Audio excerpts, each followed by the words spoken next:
Okay, imagine a political debate, right?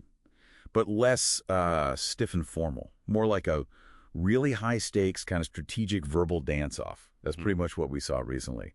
So today we're doing a deep dive into the 2025 Jamaican general election debate. It was honestly a captivating event, and it's got huge implications for what looks like a really, really close election. Absolutely. And our mission here is basically to unpack those key moments, the policy clashes, yeah, but also some surprising disconnects that showed up.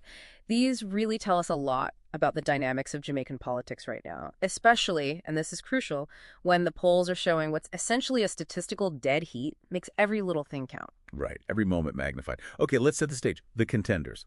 On one side, you have the incumbents, the Jamaica Labor Party, the JLP. They put forward a very polished team, almost corporate ready, you could say. Pernell Charles Jr., who's a big name, Kamina Johnson-Smith, very articulate diplomatic, and Matthew Samuda, also key in their government, their job. Defend a 9-year record. hmm And then the contrast. The Opposition People's National Party, the PNP. They brought this fiery trio ready to really challenge things.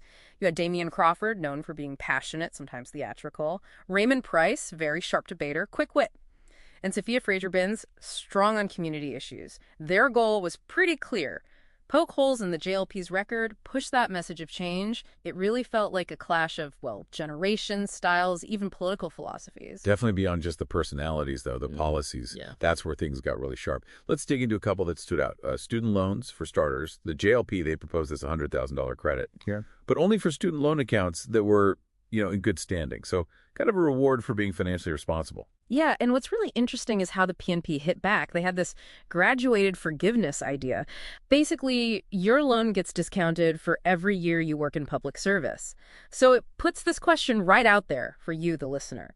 Should policy reward individual good behavior, like paying your loan, or should it be used as an incentive, to get people into public service for national development? Two really different ways of looking at it. Okay, but maybe the moment that really cut through, the one everyone remembers, it came from the JLP's big talk about a digital Jamaica. There's a modern connected vision, and it crashed right into this inconvenient reality. The fact that some Jamaicans out in rural parishes are still literally putting their phones in trees to make calls and to get reception. Exactly. That phrase, phones in trees, wow, it just exposed this massive disconnect. Raymond Price from the PNP jumped right on it brilliantly. It wasn't just like a clever line. It became a symbol, a powerful metaphor.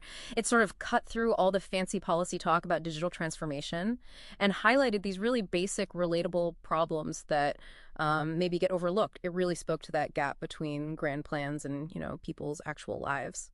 So bringing it all together, what's the impact on voters? The polls are showing this, fascinating split.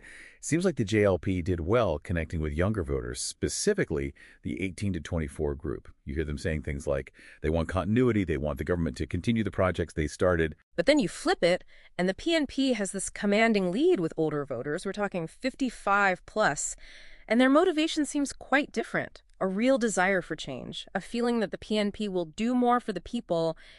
It connects back to the party's historical roots, almost. So this isn't just a simple political disagreement. It feels more like a cultural fault line. Rooted in history, different loyalties, different ideas about where the country should be going. It's a big challenge for both sides, trying to bridge that generational gap. Yeah, so this whole deep dive, it shows the debate didn't really crown a winner, did it? What it did was just underline how incredibly high the stakes are, how tight this election actually is. The big question now for the JLP is, can they get those younger supporters, maybe the ones more active online, to actually show up and vote? And for the PNP, can they fully mobilize that traditional older base? And maybe a final thought for you, our listener, to chew on. Think about how these really deep-seated allegiances, the generational ones, the historical ones, how do they influence more than just who wins an election? How might they actually shape the whole future direction, the social fabric of a country like Jamaica long after the votes are counted?